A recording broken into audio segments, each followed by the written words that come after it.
For this video, I want to go over some mistakes that I made in my 40-gallon community tank. From what I've seen online, some of these are very common, so with any luck you'll be able to avoid making them in your own aquariums. The first mistake is having issues with black-beard algae and staghorn algae. I know that this is a common problem, but I do feel that the cause of the algae breakout in this tank was a little unique. Initially, I added Helanthium Tenellum Green to the tank with the goal of carpeting it out in the foreground. When doing my research, I didn't see anyone saying that the plant can melt heavily similar to the way crypts do and then regrow in its submerged form. Within weeks, the melting started and spiked the phosphate levels in the tank, but at the time I didn't actually have a phosphate test kit and I didn't really know much about phosphate levels. The blackbeard and staghorn algae quickly started to cover everything in the aquarium, and regular water changes did little to nothing to stop it. The lights were only on for 8 hours per day, and I'm running a Fluval FX2 canister filter, so there should be plenty of flow in this tank to prevent still spots. Eventually, I found some random post on Reddit from someone who was in a very similar situation to me, so I decided to pick up a phosphate kit to test how things were going.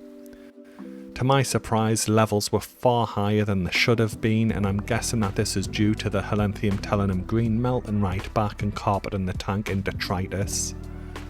To my knowledge, phosphate isn't toxic to fish and a regular water parameter test kit doesn't check for it, so I really wasn't paying much attention to these levels, but thankfully over the next few months I did manage to get this under control.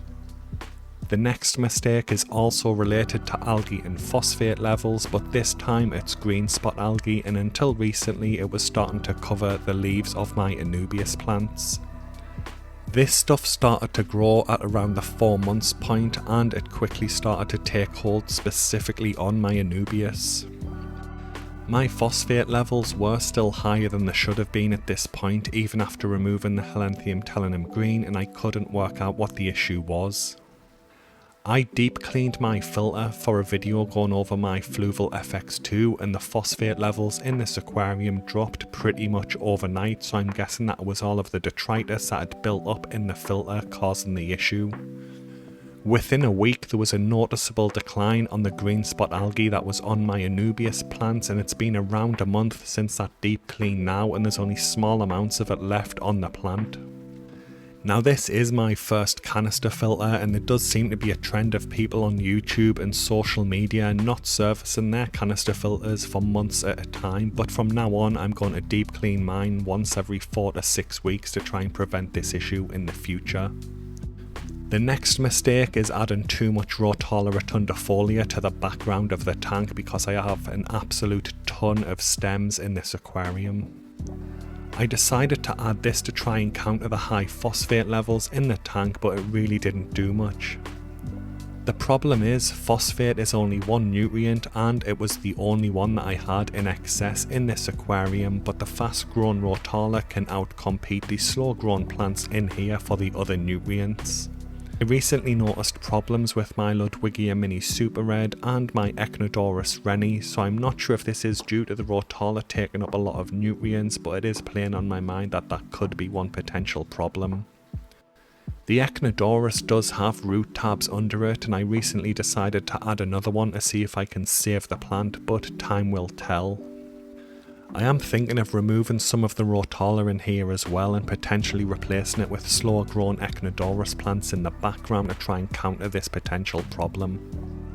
The next mistake is not replanting my Ludwigia Mini Super Red, as I've had similar issues with this plant in this tank and my Wallstad Betterfish tank.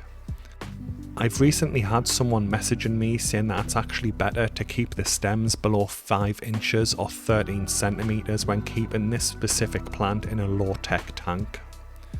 I know that people grow it out on YouTube when they're injecting CO2 and have high-powered lighting, but this is still a relatively low-tech tank and there's no CO2 injection at all. The idea is to uproot the plant each month, remove the healthy top 5 inches of the plant and then replant it back into your substrate. This is a stem plant, so there's no issue with doing this, and new roots should start to grow in within days. Now I'm going to be honest here, I have absolutely no idea if this will actually help or not, and I haven't tried it yet, but I do think that there could be something in this. If you look at the plant in the clip now, you'll see that the rot started at the base of the stem and then slowly worked its way up towards the healthy tip. This is exactly what happened with this same plant in my Wollstad method betta fish tank too, with the rot starting at the base of the stems and then slowly working its way up and degrading the entire plant. I do actually like the look of this plant once it's healthy, so I am planning to try it again in a low-tech tank and do the trimming and replanting method to see if it does help, but time will tell. The next mistake was keeping Corydoras on aqua soil, and this probably isn't the issue that you're thinking. You often see people saying that Corydoras have to be kept on fine sand to protect their barbels, but I haven't seen any injuries on any of my Corys since I moved them over to this tank. The issue that I'm having is that when my Corydoras forage for food, they forage into the aqua soil and crush the little pellets and kick soil up into the tank's water column.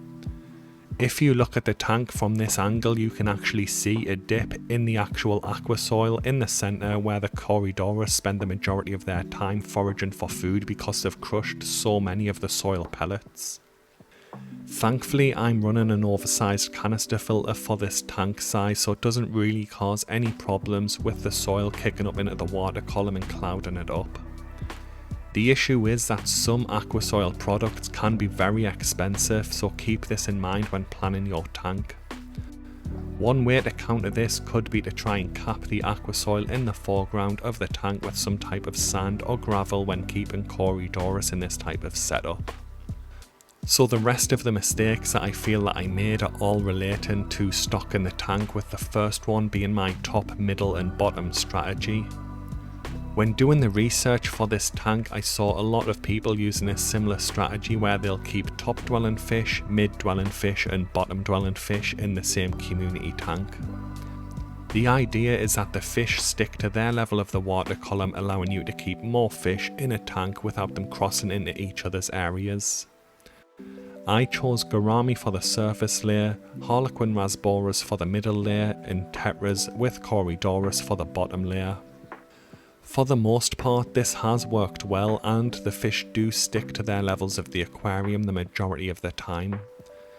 The thing that I overlook that is potentially causing a problem is how the fish react to constant rapid movement when there is spawning activity in the aquarium. My Pua Neon and Cardinal Tetras have been hiding in the plant cover in the back of this tank for a couple of months now, and one of my theories is that this is due to my Harlequin rasboras and Corydoras constantly spawning and displaying higher activity levels. And my other theory for my Tetras hiding in the plant cover brings me on to my next mistake, and that is overstocking the tank. A lot of people, including myself, use tools like AquAdvisor to plan the stocking for their aquariums, but when you Google if it's an accurate tool, you'll often see people saying that its recommendations actually understock your tank. Then there's the 1 inch of fish per gallon of water guideline, and if you Google that, you'll find contradictory opinions on it, with a lot of people saying it's a dated system that isn't really accurate for modern filters. This can make it difficult to work out the accurate stocking levels for your aquarium, and it's definitely a pain. Thankfully, this shouldn't be a problem with the way that I want to move forward in the hobby, as I want to move more towards the aquascaping side where the plants are the main feature and you keep a small number of fish in the tank just to complement the plants. Now, I'm not really sure why my tetras are hiding. It could be because the tank's overstocked, or they might have just got freaked out because of the spawning activity. One thing that is making me lean more towards it being an issue with the heightened activity levels is that the tetras only really started to hide in here once the spawning started. So moving on to my next mistake, and it's adding pearl gourami to the tank, as these were my initial centerpiece fish. Initially, they were the perfect centerpiece fish that looked beautiful, they kept themselves to themselves and they really caught the eye. Unfortunately, as soon as they started to spawn, they became more protective and territorial, and anyone who got next to their bubble nest would be chased away. Once their eggs ended up hatching, this stepped up a notch and the parents would act as a team to basically keep all of their tank mates to the opposite side of the tank. I've since given my pearl gourami to one of my good friends who has a dedicated pearl gourami tank with a couple of Siamese algae eaters in there, but if I could start this tank again, I would probably lean more towards getting 2 pearl gourami rather than a male and a female. The final mistake that I feel that I made with this tank is due to overfeeding, and that's partially due to the top, middle and bottom fish stocking strategy that I tried. This strategy made it difficult to gauge how much food would make it down to the Corydoras and Tetras in the bottom of the tank because my gourami and rasboras seem to randomly change how much food they want to eat each day.